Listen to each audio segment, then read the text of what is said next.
Kuya, ito yata yung rider ko yun. Ito nga yata ko yun. Rider. Oh, Ito yung rider. in-order ko pa kanina umaga. Oh. Ito nga yata ang kuya oh. Kausapin mo. Ano kaya yan? Kanino yan? Kaninong order yan? Sir? Kaninong order yan? Mr. Dito? Kanina pang umaga yan eh. Ano ba naging problema niyan? Kanina ko pang umaga in-order yan eh. Kanina pa ako nag-aantay dito oh. Sir, wala po kaming delivery eh. Eh di sana hindi. Kumontak ako sa customer service nyo. Kaya nga sir eh, ipapasa namin dun sa mga rider. Ayaw nyo naman po magbayad ng charge. Eh syempre, in-order ko na nga sa inyo para isang bayaran na lang sa inyo sana. Kasi bumalik na ako dito sir kanina eh. Wala naman tao eh. Ito, bago na to. Bumalik ka dito kanina, Oo. hindi mo man lang tinawagan yung number, yung pinantawag ko sa customer service, yung sa ano nyo. Kaya nga ako bumalik dun sir kasi hindi ko kayo makontak. Dalawa pala yung number niyo install nyo. binigay eh. Dalawa pala yung number na binigay nyo sir eh. Hindi makontak yung isa eh. Hindi mo man lang kinuha yung number ko dun sa ano nyo. Biruin mo anong oras na alas 9 ko in-order yan. Ayun na nga sir, kaya nga ako bumalik dun eh. Tapos kinokontak kayo ng manager Anong ko. oras na mag-aalauna na? Musal sa ano yun eh. Ah, yun pa ba yung kanina? Ayan pa. Kanina pa kayo naantay eh. Binayaran ko na yan through online para wala na akong intindihin. Hindi na ako order na kung sang rider pa.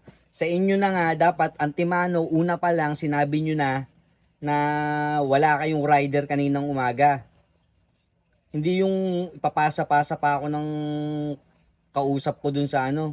May rider kami sir, kaso siyempre hindi lang naman kayo yung dideliveran eh. Pag babalik pa yun eh. Sabi, 30 minutes nakalagay Oh. dun. 30 minutes, isang oras, 2 oras, nagantay ako. Anong oras na? Alauna na. Kaya nga kayo sir tinatanong kung okay lang ba sa inyo ipasa sa rider eh. Bakit? Eh, pag pinasa nyo ako sa ibang rider yan, order ko na yan, pag ipinasa nyo sa ibang rider, magdo-double pay pa ako. Hindi Ng... sir, kami magbabayad nun sir. Kaso kaya nga naging double yun sir. Bumalik ako dito, bumalik yung dito, wala namang nag-receive. Kaya pagbalik namin doon sa store, mag-book kami. Kasi walang pagre-receive nito, kaya nag-book kami ng rider. Para hindi naman pwedeng pabalik-balik kami dito sir. Bubukay na rider, bakit ikaw ngayon na nag-deliver? Eh, dinawagan na kami ng customer service sir eh. Eh, paano? Kanina pa ako nagre-reklamo. Ganyan ngayon sila. Kanina pa ako nagre-reklamo na Tsaka ganyan. ito na Amin nga, na yan, sir, eh. binayaran ko na kanina pa yan. Kanina pa yan. Ayun sir, napunit baka Kanina pa to. Kanina pang umaga to na in-order eh. Bayad na, bayad na. Bayad na yan. Pasensya Wala. na kayo sir. Eh, yung yung Ano? gate pass pala kayo dun eh. Oh, kasalanan ko pa yon. Ako pa nun. Sagot nyo na dapat din yun. Ha?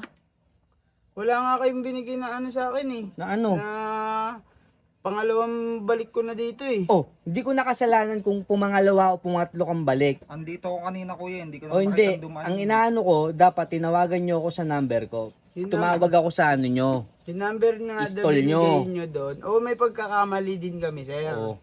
Pero Minado ka naman palang may pagkakamali kayo. hindi Hindi na naman na parang mapang-apa kayo ng tao eh. sinasabi ko lang yung totoo. Sinasabi ko lang yung Kuya, kasi totoo. ganyan lagi Kasi eh. kanina pang umaga nag-order. Rider lang kami. Teka lang, kami, pakinggan mo muna ako ha. Mang-apak eh. Tama na yan sir. Oh, yan, katulad niyan. Parang kausap. Ayaw mo na kuya, ayaw mo Salamat na kuya. sir ha. Pasensya na kayo sir. Nakakaloko ka kausap. Na ako eh. Humingi na ako ng pasensya sa inyo. Ayaw mo na, Magalit. Pasensya, hingi ka pa ng bayad ulit. Pakiayos yung pin nyo sir. Ang hirap hanapin. Mahirap hanapin.